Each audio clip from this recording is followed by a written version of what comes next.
Bonjour à toutes et à tous, les fêtes de fin d'année approchent à grands pas et rien de mieux que d'accorder un champagne avec un plat gastronomique. Aujourd'hui, nous vous proposons la truffe avec Benoît Jacquinet, donc de la cave aux truffes, de l'auberge des moissons de Matoug. Alors Benoît, bonjour, est-ce que tu peux nous en dire plus sur ton produit d'exception?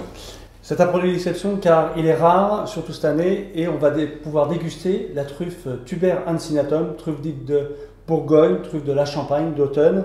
Donc un produit vraiment très autochtone, puisqu'on va le produire sur notre truffière de 5 hectares ici à Matoug, entre Châlons et Pernay, et aussi il est présent, ce produit, en montagne de Reims. Donc là, on va pouvoir déguster un petit peu ce produit issu de notre terroir avec un autre produit du terroir, avec quelques bulles.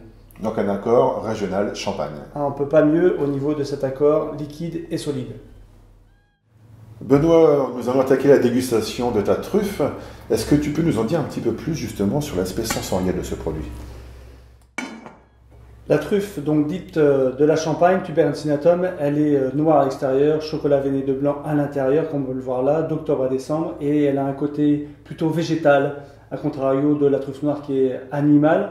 Donc c'est pour ça qu'on l'associe, nous, là avec du ratafia. Donc c'est une macération avec le ratafia. Et puis là, on l'a mis sur un toast de chèvre à l'échalote. Donc on va voir un petit peu qu'est-ce que tu peux nous proposer sur cette association ratafia-truffe. D'accord.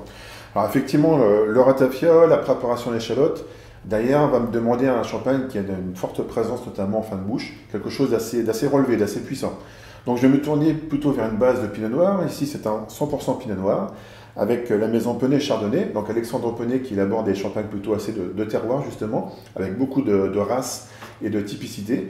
Donc on va rechercher sur du pur Verzy, cuvée Les Épinettes. C'est un lieu-dit situé juste à l'est du village, sur des sols crayeux avec des petits fragments de craie qu'on appelle des gravuches, qui sont un peu limono-argileux. Et on va avoir sur une exposition plutôt vers le nord-ouest, donc des vins qui ont des fortes typicités, un peu de tension, et qui va révéler un peu plus de charpente. Donc de la charpente, beaucoup de précision vers la fin de bouche. Donc on va se servir justement de l'aspect crayeux pour rentrer dans la texture du fromage de chèvre, ramener de la fraîcheur, et puis derrière aller chercher ce ratafia, ces nuances truffées très précises, pour aller chercher cet aspect plus rond, plus variétal, plus fruité, et avec une très belle tension notamment de fin de bouche, et une belle maturité sur ce champagne.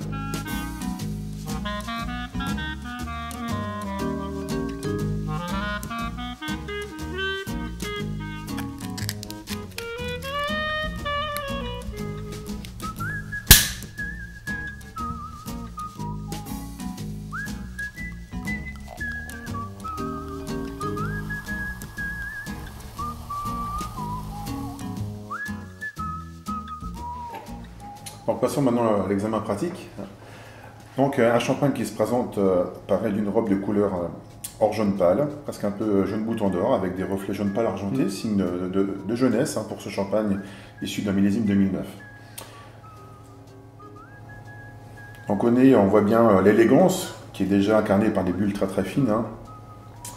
L'élégance d'une craie un peu poudreuse, un peu caillouteuse, très légère, associée à un pinot noir plutôt très variétal sur un premier nez.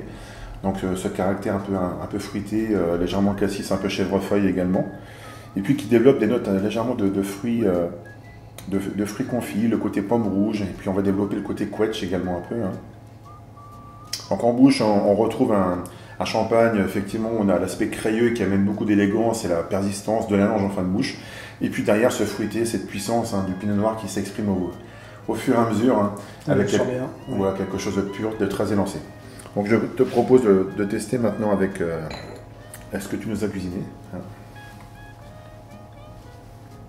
Donc l'idée c'est de faire une harmonie mets et vins ensemble dans le palais. Donc on prend l'élément de bouche, on va le mâcher délicatement, et quand l'ensemble des éléments du plat sont bien harmonisés, avant d'avaler, on prend le champagne en même temps pour que le champagne et le plat soient 100% au contact.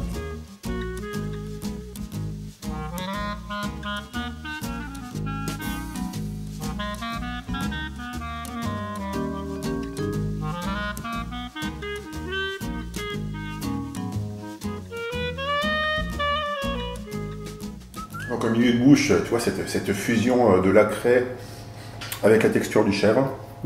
C'est vrai que l'harmonie se fait.